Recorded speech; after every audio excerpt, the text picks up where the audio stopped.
Welcome to Vinted with Scout Driscoll. Come along with me on my journey into the wine world, where I share thoughtful conversations with wine industry leaders.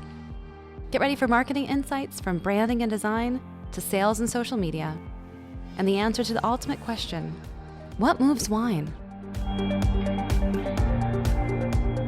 Hi everyone, I'm Scout Driscoll, founder of Vint Studio and host of Vinted, where I ask top leaders in the wine industry, how do you move wine? In this episode, we're talking with Amy Troutmiller of Common Fuel Consulting.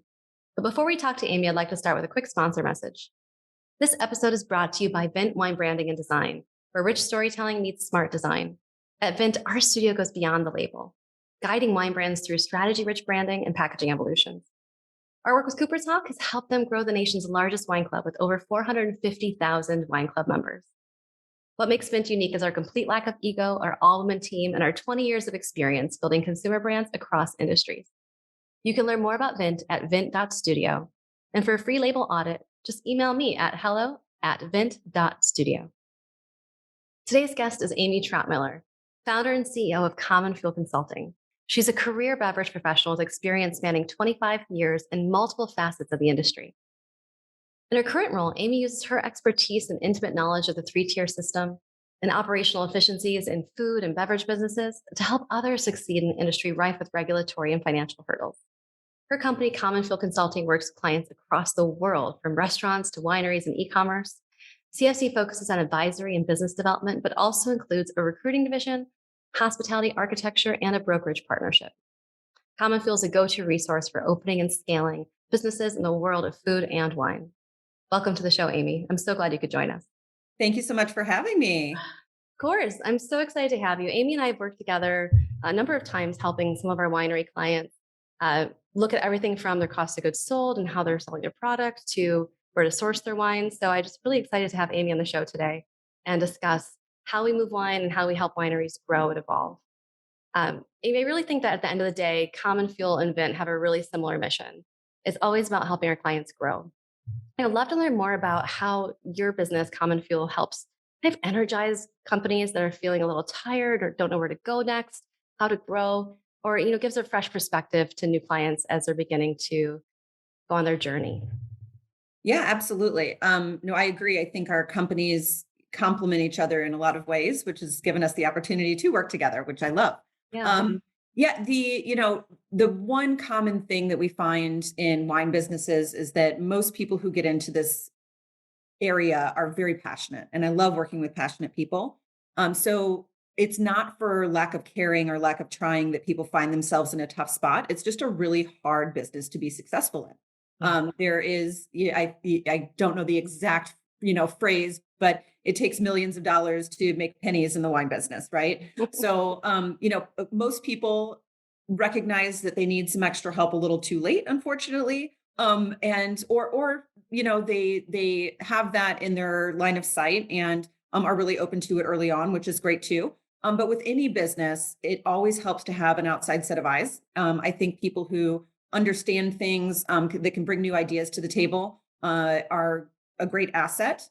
Sometimes I work on, just a quarterly basis where I actually act as just an ongoing advisor. And other times it's really digging in deep for somebody and helping them figure out how they get to, positive revenue. How do they get to the place where they can actually scale their brand?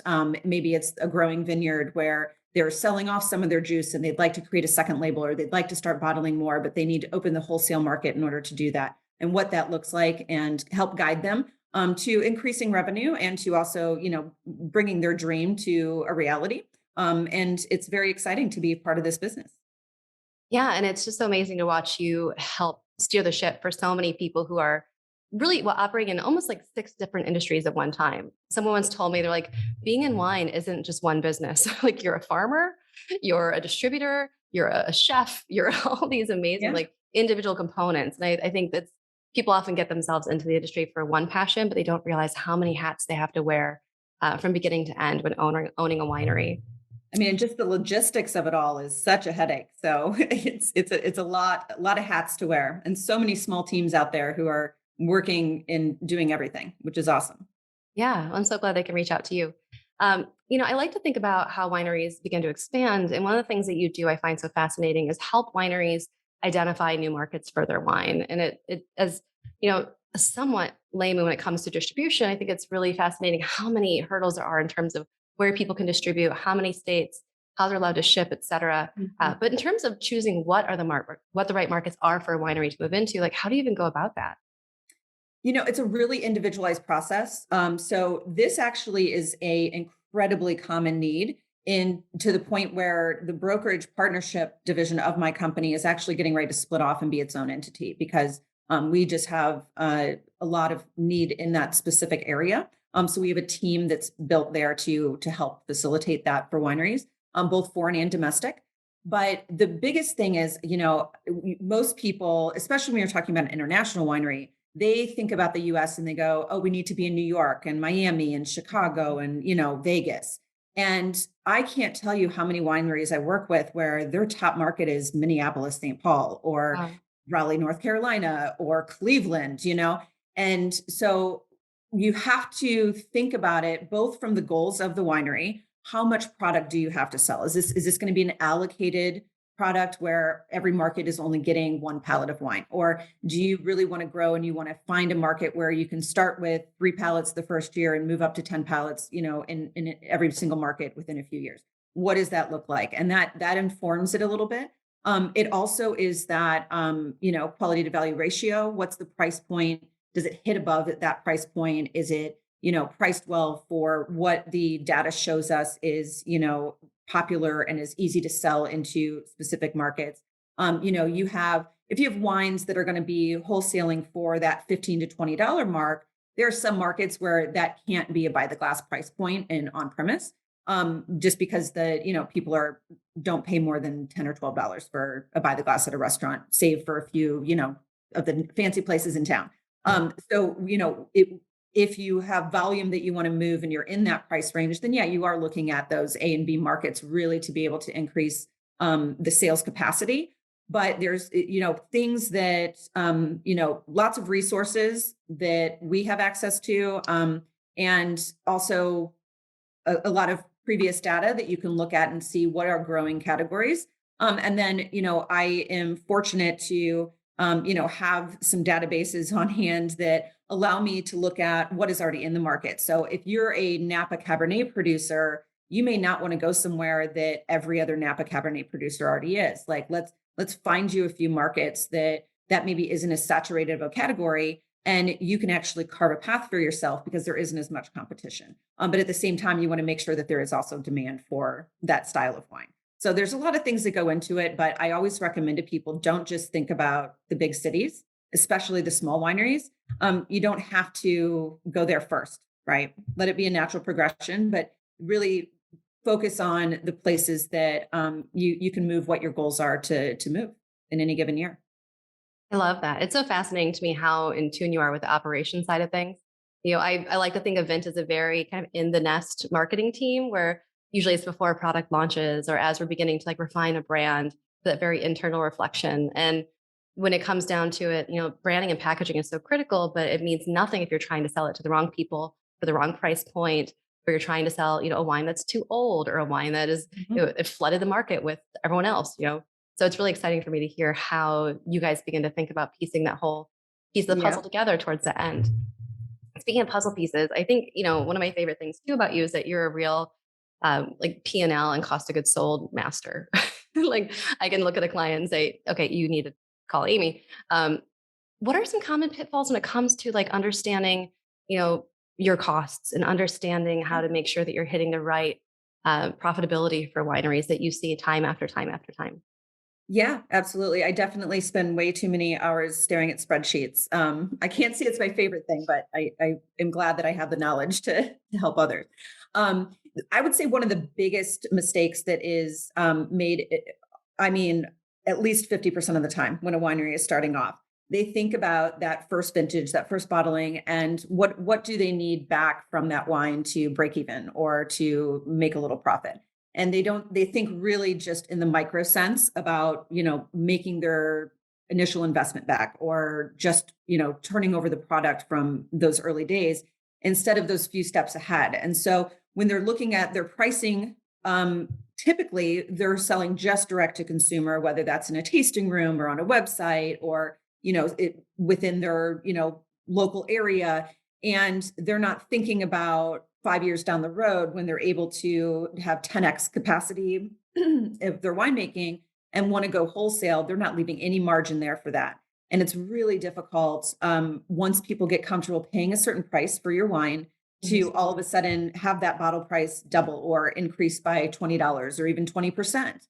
And so really at the beginning, thinking about what are all those pieces that take me not just in year 1, 2, or 3 to, hopefully a break even point. What about year 5, 6, 7, where I know that I'm going to have enough wine in barrel to bottle that, I'm going to double my output. Where do I need to be to grow from just that direct to consumer and or just selling on, the winery, in the winery tasting room or retail space? So that is incredibly common. I love, and I will say with more frequency, getting people, I've been getting people who are at that early stage and asking for that specific advice. I don't know what my SRP should be. I don't know what my, FOB to wholesale should be. Like, how do I figure this out and make sure I'm doing this right?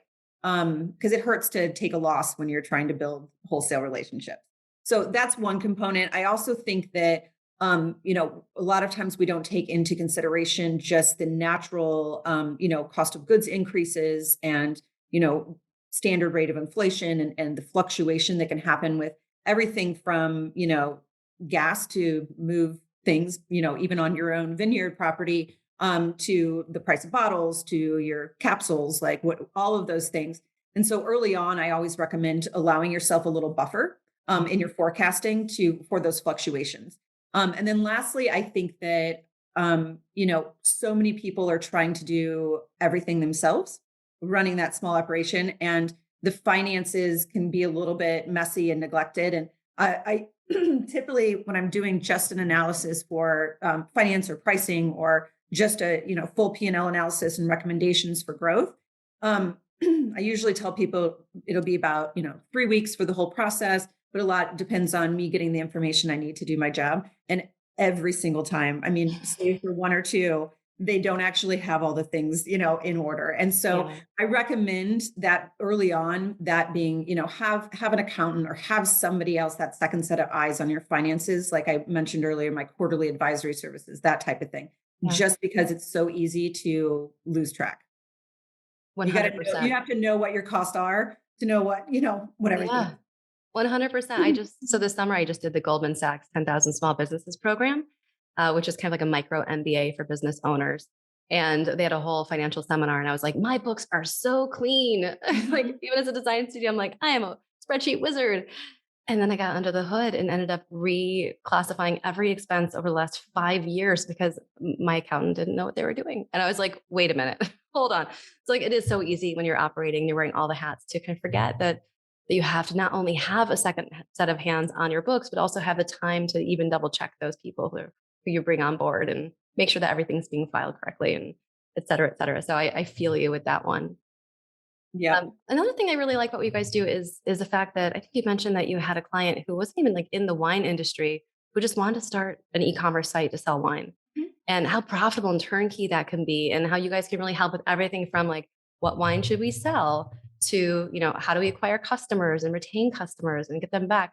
And how do we operate and keep a lean machine so that this person who invests in an e-commerce site, like I almost wanted to start a wine e-commerce site just because you made it seem so easy. Like, what advice do you have for people who are looking to maybe enter the wine industry strictly as kind of a sales e-commerce platform? Yeah, absolutely. I think, this industry as a whole has a lot of allure, right? There's a lot of fun stuff. People think, oh, I get to taste wine and, it'd be really cool to be part of this. And it is. There's a lot of cool stuff. At the end of the day, it is business though. So, my first recommendation is, let's look at what the idea is, how much, the initial, operating capital that's coming in and really what can be done within that. We can work within any perimeter, right? But we have to know what those are. And then what the expectations are for a return on that investment, because it does take some time. Inventory, you're dealing with perishable goods. Obviously, wine is not, bananas where it's going to go bad in 3 days, but you want to know what your expectation should be for revolving your inventory. How many SKUs do you want to start with? Do you want to be in a niche, or do you want to have some broad appeal? Reviewing, doing, looking at what the competition is, right? And how do you find that niche? Even if you want to be that sort of catch-all something for everything, you're not going to be wine.com, right? So So it'd be rose.com.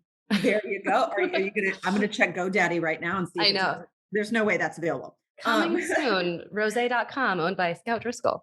Yeah, there you go. There are so many people that have opened up to getting wine delivered, and I don't think we're going back. If anything, I think that the laws are going to catch up with us a little bit. But what a convenience, right? To be able to access things that sometimes, you live in the Midwest in a small town, and the grocery store is where really is the only place you can get wine. There's so many more things out there in the world, and people are excited to explore and try new things. And so e-com is just such a wonderful tool for that. And it really is about that consumer accessibility. So I hope that it continues to flourish and grow. But yeah, I personally don't do the marketing side, right? But I know the right people. And so anytime somebody comes with that idea, it's like, here's what I can do to help you bring this to life. And then here's the other resources you'll need. And let me tell you who my favorite people are who do those things. And so, it's a lot of it's connecting and then supporting the business as a whole to get off the ground. Like somebody like you, call Scout, because you're going to need a logo and it needs to look beautiful. And you're the one I would send them to. Yeah. Who is your go-to for marketing these days? I have a few different people. I would prefer not to, because I have multiple. Call me people. Amy. I will send you an email later. I don't want anyone to feel, because different people have different strengths, right? So it really is what the client needs.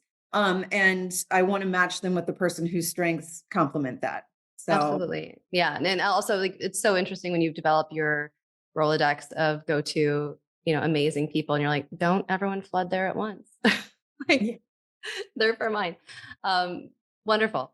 I also think too, in terms of e-commerce, like just seeing how wineries pivoted to e-commerce so quickly during the pandemic, which we all know the story of, like, DTC was up 16% for e-commerce during the pandemic, and like the scramble, but also I love the way that people began to engage completely differently with wineries outside the tasting room. I think that's so fascinating. 100%. And I don't think that's going away either. I mean, the virtual experiences that basically you could sit in your living room and a producer in Italy could be walking around his vineyard, and you're basically, feel like you're in an Italian vineyard. Like, that's not going to change. And the corporate experiences that you're able to provide both for, clients or for your, internal team, to be able to offer that from anywhere has been, I think, something that will stay a part of our, ability to sell and also to expose people to different wineries and different things for the long term. Totally. Yeah. I'm going to have Sarah Mull from Bin Social on the show soon. And she's done such an amazing job bringing corporate events to the wine world and letting them meet with producers. Or, for example, we love Cellar Angels. Cellar Angels is probably one of the biggest collections of independent producers in Napa and Sonoma. And they do these amazing Friday night sip events where they actually have the wine producer in the room with you, and then also send you the wine ahead of time, and you get to sit and experience this with someone who, not only is it just like the one way Facebook Live or Instagram Live, but you're actually in a conversation with the producer, with someone who knows them. And someone who knows them and also knows, the people who are joining for the SIP event. So I definitely recommend checking out Bin Social and Cellar Angels if you're looking for some of those online interactive experiences to connect with actual winemakers and meet them. You know what? This gave me an idea too. I was just thinking to myself, me, you, and Sarah need to do a girls trip, like ladies of wine girls trip. And I'm like, who else can we add? Let's get it. Because you're both just wonderful and amazing at what you do. So that would be fun. Yes, I would love that. We'll get a whole busload. Yes. Good. Awesome. So my final question for you is going to be the final question on all of my podcast episodes. Do you have like a Jeopardy sound or anything that you're going to? Oh no, but I'm going to hold up. Add Jeopardy sound here. Okay. My final question is, what's your number one advice for producers and marketers to move wine? How do you sell more wine? If you could tell everyone just one thing, what would it be? Picking one thing is very hard. I will say, because I think that, we're really focused in talking about the smaller producers. Mhm. It goes to people have to be able to get your wine and see your wine and taste your wine to be able to want it, right? So it really is accessibility. And I say that there's a few different things. One, have a web presence, have a social media presence, like make sure that you are doing at least the bare minimum in those areas that, if people can find you, they can stumble on, if they're looking for other things, they can still stumble across your page and be introduced to your wine. Then on the other side of that is, having really utilizing the 3-tier system. Yes, your margins are lower working with wholesale, but if you find the right partner, it's not just the first company that says, oh, this tastes good, we want to sell it. Make sure that it's a good fit. Find that right partner because their entire sales team are out there on the streets selling your product, telling your story, introducing it to people. And those customers, whether it's in St. Louis or Boston, right? They are going to be the next visitor to your vineyard. When they come out, to your vineyard or to the city that, you're in, those are the people that become your next club members. And it's reciprocal. So try to use every avenue at your disposal to make sure that your wine's visible to the world. I love that.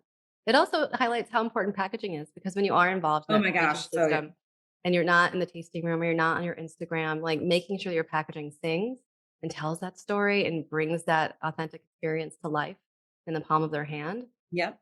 And And especially, it goes back to that. I was mentioning like the quality to value ratio, right? There Mhm. are ways that you can sell wine at any price point, but if the label cheapens the wine, people aren't going to, they're going to look at it and say, I'm not paying $40 for that. It doesn't look like it's worth it. It's a the visual component is one of the first steps of the sensory experience of wine. So it needs to look right. And it all falls into place to give people that perception that they're drinking something that is worth the money they paid for it. I love that. I love that. Amy, thank you so much. We've been speaking to the amazing Amy Troutmiller, who's founder and CEO of Common Fuel Consulting. Amy, where can people learn more about you and Common Fuel? Yeah, absolutely. You can come to our website, commonfuelconsulting.com. You can reach out to me at amy@commonfuelconsulting.com and follow Instagram at Vino. We're also at Common Fuel on Instagram, both personal and business there. And yeah, just feel free to reach out with any needs, and we would love to talk to you. Awesome. Thank you so much, Amy. And thanks for listening to Vinted. Absolutely. Thank you, Scout. Tune in for the next Vinted. Subscribe today. For future episodes, marketing advice, and more, follow me on Instagram at Scout Driscoll. Learn more about Vince design and branding services for wineries at www.vint.studio.